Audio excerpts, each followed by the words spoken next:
আসসালামু আলাইকুম।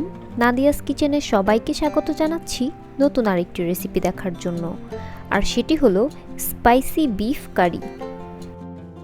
ছোট থেকে বড় সবাই কিন্তু গরুর মাংস খেতে খুব ভালোবাসে। আজ আমি রেগুলার রান্নার বাইরে গিয়ে একটু ভিন্নভাবে এই স্পাইসি বিফ কারি তৈরি করে দেখাবো।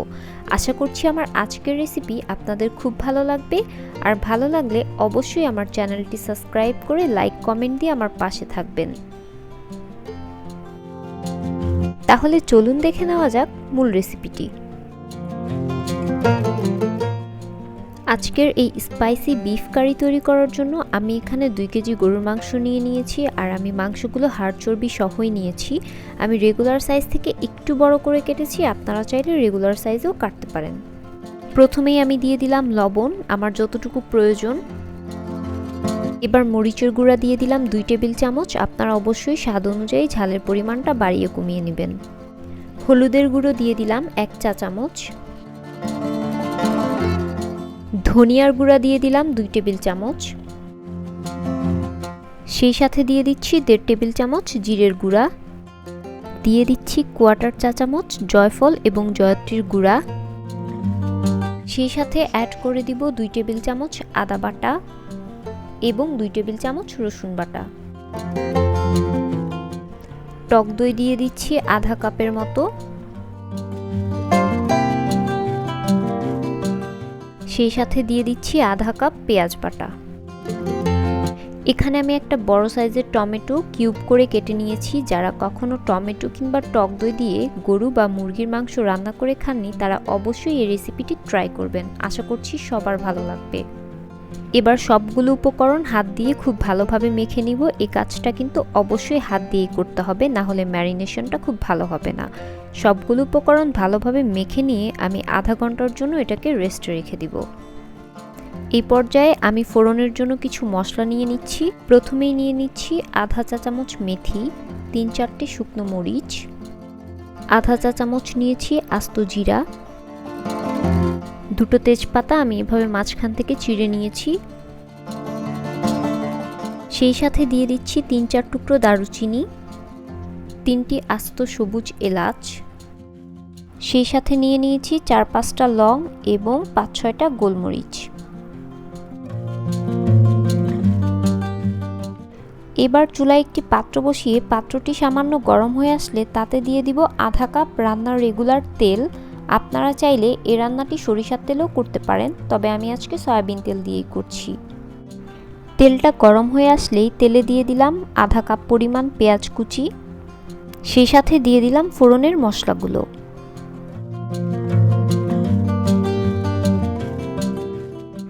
এবার পেঁয়াজের সাথে মশলাগুলোকে ঘ্রাণ ছেড়ে আসা পর্যন্ত খুব ভালোভাবে ভেজে নিব। তারপর এই ভাজা পেঁয়াজ আর মশলার মধ্যে সেই ম্যারিনেট করে রাখা মাংসগুলো দিয়ে দিব।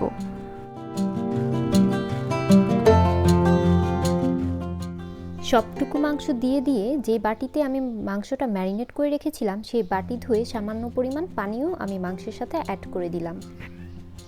এখন এই মাংসটাকে এই মশলা আর তেলের মধ্যে খুব ভালোভাবে কষিয়ে নিতে হবে। কষিয়ে নেওয়ার সময় আসলে এক্সট্রা কোনো পানির প্রয়োজন পড়বে না। মাংসের নিজস্ব যে একটা পানি আছে, কিছুক্ষণ জাল করার পরে মাংস আস্তে আস্তে নিজে সে পানিটা ছেড়ে দিবে, আর এই পানিতেই আমার মাংসটা কষানো হয়ে যাবে। প্রায় 10 মিনিট পর দেখেন মাংস থেকে কতটা পানি বের হয়েছে। আরও পানি বের হবে জাল করতে করতে, এবং সেই পানিটাকে কষিয়ে শুকিয়ে নিতে হবে। মাংস কষানোর সময় অবশ্যই ঢাকনা দিয়ে কষাবেন, এতে করে মাংসটা 70%-এর মতো সিদ্ধ হয়ে যাবে তার এই নিজস্ব পানিতেই। আর কিছুক্ষণ পর অবশ্যই ঢাকনা উঠিয়ে মাংসটাকে নেড়ে চেড়ে দিবেন, না হলে মাংসটা নিচ থেকে লেগে যেতে পারে।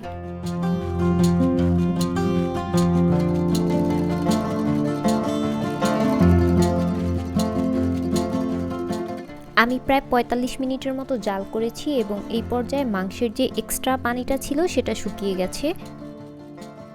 এই পর্যায়ে দেখুন তেলটা উপরে ভেসে উঠেছে, আর মাংসের কালারটাও খুব সুন্দর চেঞ্জ হয়ে গিয়েছে। অর্থাৎ মাংসটা খুব ভালোভাবে ভুনে নেওয়া হয়েছে। এখন আমি এখানে দিয়ে দিব পানি। আমি এখানে প্রায় 1 মগের মতো পানি দিচ্ছি। আপনারা যদি মনে করেন এই পর্যায়ে এসেও মাংসটা খুব বেশি শক্ত রয়ে গেছে, তাহলে পানির পরিমাণটা আরেকটু বাড়িয়ে দিবেন। আর অবশ্যই কিন্তু মাংসতে গরম পানি ব্যবহার করবেন, ভুলেও ঠান্ডা পানি ব্যবহার করবেন না, না হলে মাংসটা আরও বেশি শক্ত হয়ে যাবে। এবার আমি ঢাকা দিয়ে মাংসটাকে প্রায় আরও 30 মিনিটের মতো জাল করে নিয়েছি, অর্থাৎ মাংসটাকে আমি 90%-এর মতো সেদ্ধ করে নিয়েছি। মাংসটা যখন 90%-এর মতো সেদ্ধ হয়ে যাবে তখন দিয়ে দিতে হবে বড় বড় টুকরো করে কেটে রাখা আলু। আমি এখানে প্রায় 3 থেকে 4টে আলু ব্যবহার করেছি। আপনারা আপনাদের স্বাদ অনুযায়ী আলুর পরিমাণটা বাড়িয়ে কমিয়ে দিবেন। এবার ঢাকনা দিয়ে ঢেকে অপেক্ষা করব 15 মিনিটের মতো। এই 15 মিনিটের মধ্যে আলুটা সেদ্ধ হয়ে যাবে, এরই মাঝে মাংসটাও পুরোপুরিভাবে সেদ্ধ হয়ে যাবে। যদি এইটুকু সময়ের মধ্যে আলুটা সেদ্ধ না হয় তাহলে আরও কিছুক্ষণ সময়টাকে জাল করে নেবেন, তাহলে আলুটা পরিপূর্ণভাবে সেদ্ধ হয়ে যাবে। সবসময় চেষ্টা করবেন মাংসটা 90% সেদ্ধ হলে তারপর আলুটা দিতে, এতে করে মাংস বাকিটা সেদ্ধ হতে হতে আলুটাও পরিপূর্ণভাবে সেদ্ধ হয়ে যাবে। আর যদি মাংস সেদ্ধ হওয়ার আগেই আলুটা দিয়ে দেন তখন দেখা যাবে মাংস সেদ্ধ হতে হতে আলুটা একদমই গলে যাবে, তখন আর এই মাংসটা খেতে ভালো লাগবে না। আমার মাংস এবং আলু খুব ভালোভাবে সেদ্ধ হয়ে গেছে। এই পর্যায়ে আমি দিয়ে দিব 4-5টা কাঁচামরিচ এবং দিয়ে দিচ্ছি আধা চা চামচ গরম মশলা গুঁড়ো। এবার এই কাঁচামরিচ এবং গরম মশলা গুঁড়ো দিয়ে আমি মাংসটাকে ঢেকে 15 মিনিটের মতো দমে রেখে দিব। ব্যাস তৈরি হয়ে গেল আমার স্পাইসি বিফ কারি। দেখুন মাংসের কালারটা কত সুন্দর এসেছে আর ঝোলটাও কি সুন্দর ঘন হয়েছে। আশা করছি আমার আজকের রেসিপি আপনাদের সবার ভালো লাগবে, আর ভালো লাগলে অবশ্যই আমার চ্যানেলটি সাবস্ক্রাইব করে আমার পাশে থাকবেন। সাদা ভাত, রুটি, পরোটা কিংবা পোলাও যে কোনো কিছুর সাথেই এই মাংসটা পরিবেশন করা যায়। আশা করছি আজকের এই রেসিপিটি আপনারা বাসায় ট্রাই করবেন, আর বাসায় ট্রাই করার অভিজ্ঞতাটা কেমন সেটা কিন্তু অবশ্যই আমাকে কমেন্টস করে অথবা আমার ফেসবুক গ্রুপে জানাবেন। আজকে এখানেই বিদায় নিচ্ছি। আপনারা সবাই খুব ভালো থাকবেন আর আমার জন্য দোয়া করবেন। আল্লাহ হাফেজ।